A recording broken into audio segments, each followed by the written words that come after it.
Welcome back to Ross Walks TV. In a parking lot just like this, we responded in the middle of the night. This death, though, had taken place 2 days earlier. We had a blue Ford Explorer. We came up, the scene was dark, approached the officers that were surrounding the car in the scene of the death. In the back of the Explorer, because I'm approaching from the back, I look in, and the windows have been breached. They've been broken by the officers to gain entry to the car. So in the back, I can see the car seats in the back have been folded down, and a standard push red lawnmower is in the back of the car. Around the whole 360 in the back cabin of the car, there's a green, I'd say 1-inch line of grass clippings that were wet when this mower was started, and then they baked to the walls of the car. So inside there's just a 360 line of green in the back. As I approach the driver's side of the car and look into where our victim is, he's extremely bloated from decomposition. It's just about 100 degrees here during the day, and inside of a closed cabin of a car, it's much hotter. This man had just experienced a divorce. I don't know the full story myself. I'm not an investigator. I just do transport. But I do know that he had just gone through a divorce. And what this man did was he put the lawnmower in the back of the Explorer, started it, closed the trunk door, then went into the driver's side, all windows up, closed that, locked it, and then turned up the radio to full blast, and took his own life by constructing a gas chamber with a closed cabin of his car in the exhaust fumes of the lawnmower. There's a lot of discoloration that comes with being in that hot of a room or car while the person is deceased.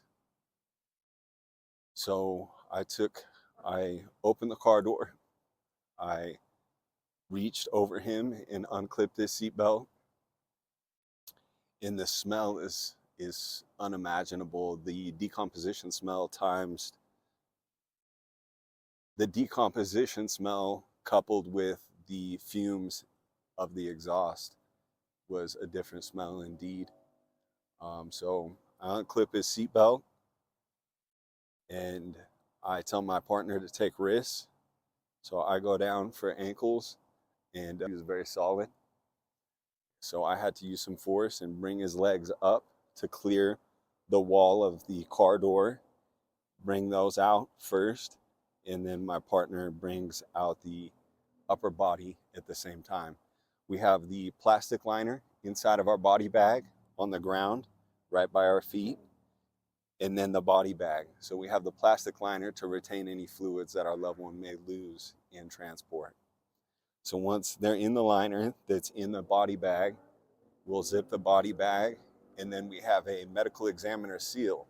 It's a red piece of plastic with a original number on it.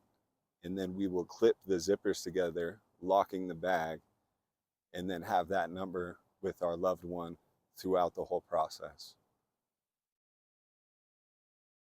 So I've seen many asphyxiation deaths, but that was my first one, seeing a lawnmower used.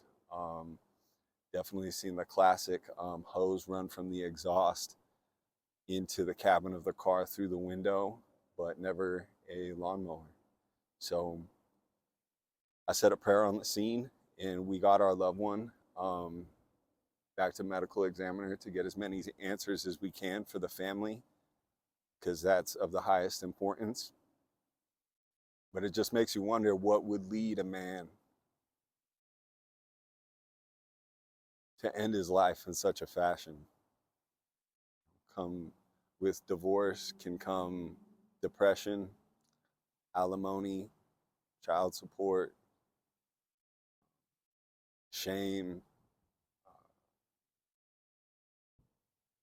Some suicide victims I know that I've picked up myself are in just hundreds of thousands of dollars in debt.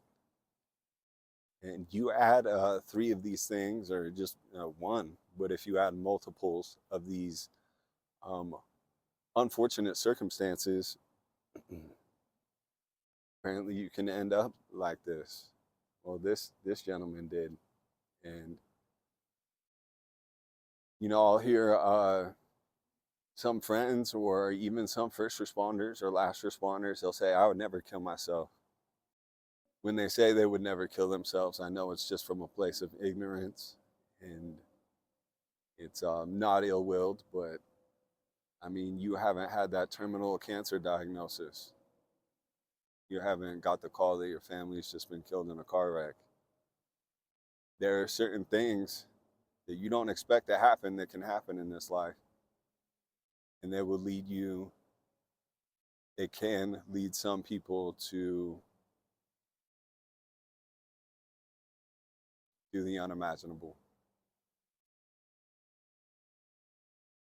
So God bless him and God bless his loved ones and friends.